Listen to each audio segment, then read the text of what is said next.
anigu xamdi ahaan haddaan idii ku daro waxaan ka soo jeedaa beelaha la yidhaahdo waa la haybsooca ayaan ka soo jeedaa wiil bashaakna dhex marta wiilkaa muddo badan baanu isnaqaanay waanu isku wanaagsanayn kadib habeenada ka mida ayuu i weydiiyey qabiilkeed ka soo jeedaa ana kaman xishoono waan u sheegay waxaan ku idhi waxaan ahay gabadh gabooyaa baan ahay yacnow kaana maa si hooyadii oo dhimatay loo soo sheegay ayuu u naxa waan weydiiyey waayo baan ku idhi aad maxaa la yidhahdaa sidan oo dhan isugu bedesha wuxuu igu idhi waa reer xun waa reer caynkana waa reer sidana haba sheeganin baabuu soo istaagay waxay ta umaba qalintidba ayaabuu soo istaagay waayo baan ku idhi waad ka qurux badan tahay buu igu idhi waayo baan ku idhi ma wax lagugu sheegay dad foolxun baan ku idhi horta anigu gabadh isaaqa baan ahay nin ma dhibaana waan dhaxay waxaan kaliyaatay dadweynahan ka rabaa ma dhibaanka iyo isaaqa isku diin maanayaan kala diin may wataan weliba qoyskaan ka dhashtay aabbahay ifkaan ugu jeclaa way maxarimay ilama hadlo ima rabo dee waxaan leeyahay dadweynaha aabbayna waan jeclaa ninkaygana waan rabaa se diinta labadan qof kala fogeysay dadweynaha lai weydiiyo bal nooga waran dhibaatooyinka kaa soo gaaray haybsooca iyo bal wuxuu aabbaha kugu maxay waa yasitaan yasayaan ma dhibaan isaaqanu isku mid baan u haystaa farq ay kala duwan bay kala sareeyaan laakiin ma garanayo waayo waa shakhsi Soomaaliya waa nin muslina oo shaadanay diinta Nabi Maxamed haystaa taanigu xagga dhaleeceynta waxaan saarayaa faamigan ka dhashtay waalidka isagu ma awoodo inuu dadkii imika la kaftamo isagana ma aha sababto ee waa bulshada waa khalad waa run laakiin haddii uu bulshadii aanu marnaba la kaftami karin adigu ma jeclaatay inaad bulshadaada aad la kaftami kari weyd walaalay macana waan ku jawaabayaa aabbahay ma waan yasinba gaalna umaan keenin nin muslina shaadanayaanu keenay nin laandheeray qabiilka soo jeedaanu keenay marka hore uu siinayaba uu siinayay laakiin waxa tiri dhibaatadii bulshadii aabbaha bay kaga timi bulshadana uma nooliya wax qofka wax wanaagsan aqligiisa iyo naftiisa inay wada kaashadaan haddii calafkaaga uu noqdo amaba sheeko wadaag aad noqotaan inaan ka soo jeedo beelaha imika haddaan ka hadlanay gabooy ma la qaasa sheekada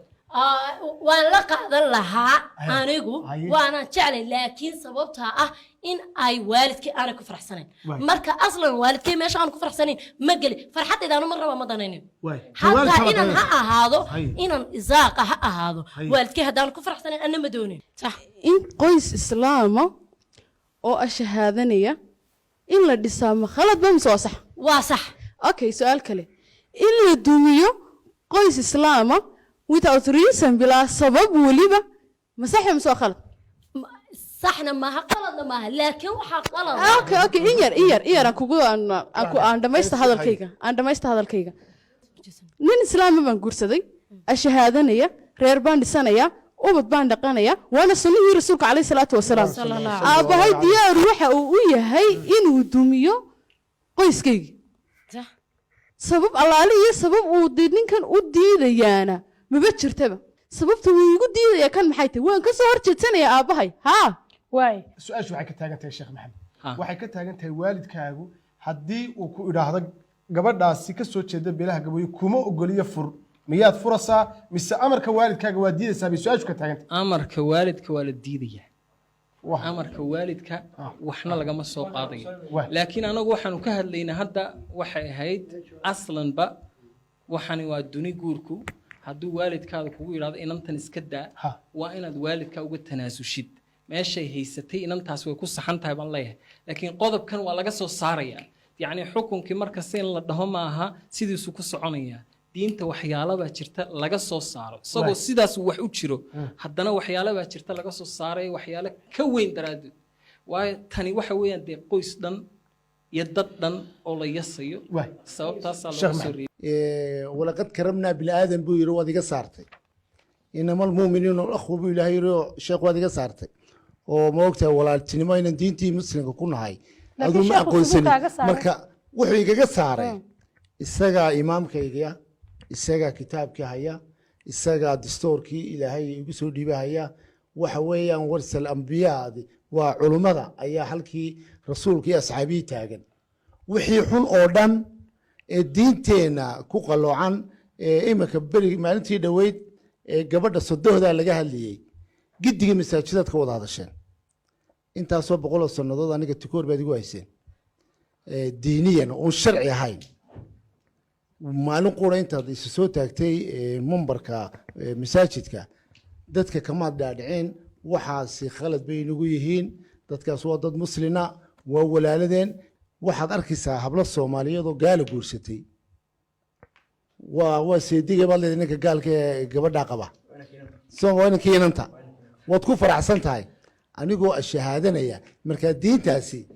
ma diin saxaa mise waa diin qalada ilan diintu waa kitaabkaabu quru ilaahay noo soo dejiyey iyo sunnata rasuul soo mad garan culummadu maxay ka qabtaa ina salaadan kula tukanaya ma ansaxba mise si gooniyana nuu tukada sheekh qoladan kalena waad dhegaysatay adiga laftirkaaga waxaad ka mid tahay qoysaskaasi kala haybta ah ee qaar la hayb soocayo bal nooga waran qisadaada adigu walaaw anigu waxaan gursaday baan ku wiilkii adigu hooyadii baa isku haydirtay waxay waqti walba gabadhan iska fur gabadha midgaanta iska fur gabadha cayd iska fur adigu wiilkii u taariibay waxbay hadda ku daalin markuu taariibay uu dhintay inanka markuu dhintay waxaan dhaxalkii uu lahaa maxamed haybeen doonaya maadaama dowladu haysay ayaan rabaa baan annagu dhaxalan ku haynaa ma jirto beraad dawataa maxaa kabadii yorota maadaama wiilkoogu isaaq yahay amba baylahan laandheeraha sheegtaa way loogu diidaya xaqii amba dhaxalkii waabiye ka helan maxaa loogu diiday waxaa loogu diidayaa de qabiilkan ka dhashay anigu midgaantana maxaa loo siinayaa waxaa ku haddaan maanta siina ba yidhahda berito loo way sii fadays toos buu dastuurku u caddeeyey jamhuuriyadda soomaaliya marka la sharay qodobkiisa 8aad farqadiisa 1aad ta hore waxa ay sheegaysaa in muwaadiniintu ay ku sameeyeen sharciga hortiisa oo waxay tilmaamaysaa inaan muwaadiniinta loo eegin midab dhaqan dhaqaale qabiil iyo wixii la midaba farqadiisa labaadna way reebaysaaba waxay sheegaysaa waxa reeban dhammaan dhaqannada ku salaysan isir abtirsi dhalasho iyo wixii la mida dhammaanteen shiikh iyo shariif waxaynu u nahay yani u garbaduubanahay dhaqan foolxun dhaqankaasu mahmahdiisu waxay ahayd caado la gooyaa cadho allay leedahay caado imise caado qurmoon oo xun baa jirta sideeba waxa la doonaya waxaasoo dhan inay jiraan iyagu weliba iska dhigaya dad mataqaanaa af carbeed waxay ku yidhaahdaan min qataca alcaada cadaawa yani waa dad doonaya xumaantaasu inay sii jirto mataqaanaa waayahay adu gaagaab waxaa tahay nin ethoobiyaana laakiin gabar soomaaliya dhashay dhibaatooyinkaas ay ka cabanayaan soomaalidan nala joogtay imika iga waran dhibaatooyinkan ay ka cabanayaan waan la ogahay aad baan ula tacaadufayaa adiga taasi ma ku qabsatay markaad gabadha doonaysa subxaan allah taa wallahi ilaah baan ka magan galay anigu inay soo taaban aabbahay oo isagoo aan ahayn anigu soomaali baan ahaye laakiin aabbahay oo dee xabashnimada igu dhalay ayaanay taas dareemin oo gabar Soomaaliyeed guursaday oo waliba isagu ka guursaday gabar Soomaaliyeed